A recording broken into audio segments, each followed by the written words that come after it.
확산세가 거세지면서 비수도권에서도 연일 2만 명 넘게 양성 판정이 나오고 있는데요. 선별검사소는 신속 항원 검사를 받으러 온 시민들의 발길이 이어지고 있습니다. 현장에 나가 있는 취재기자 연결해 보겠습니다. 자, 양동훈 기자. 네, 대전시청 남문광장 선별검사소에 나와 있습니다. 예, 지금 점심시간이 막 지난 시간인데 뒤로 보니까 여전히 검사 받으러 오신 분들 꽤 많아 보이는군요. 네, 제 뒤로 보이는 줄이 모두 신속 항원 검사를 받기 위해 방문한 시민들입니다. 이곳 검사소에서 10시에 검사를 시작했는데 그때부터 지금까지 계속 줄이 이어지고 있습니다.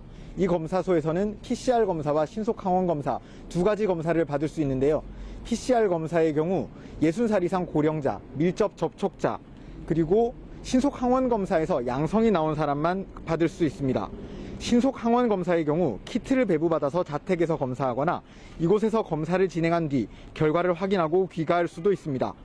대전에서는 이틀 연속으로 1,400명대 확진자가 나왔습니다. 요양원이나 장애인 거주시설 등을 중심으로 각종 집단 감염 사례도 이어지고 있는데요. 대덕구에 있는 장애인 거주시설에서 6명이 새로 확진돼 신규 집단 감염 사례로 등록됐고요. 동구에 있는 노인 전문병원과 중구에 있는 요양원에서도 집단 감염이 이어졌습니다. 방역당국은 요양시설 3차 접종이 시작된 지도 석 달이 넘은 데다 종사자와 입소자 사이에 밀접 접촉이 이뤄질 수밖에 없어 집단 감염이 이어지는 거로 보고 있습니다.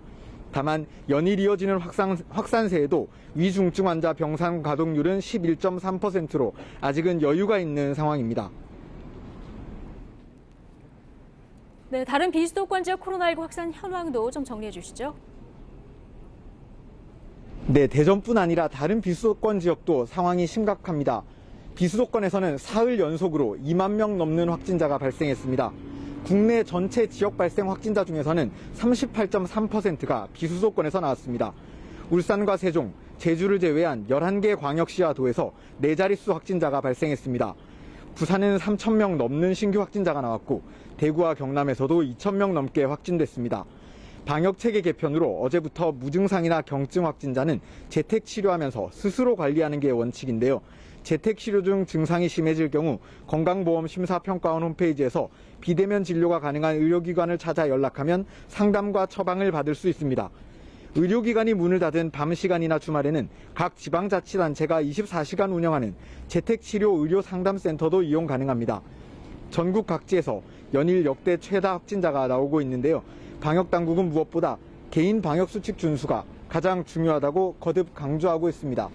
지금까지 대전시청 남문광장 임시선별검사소에서 YTN 양동훈입니다.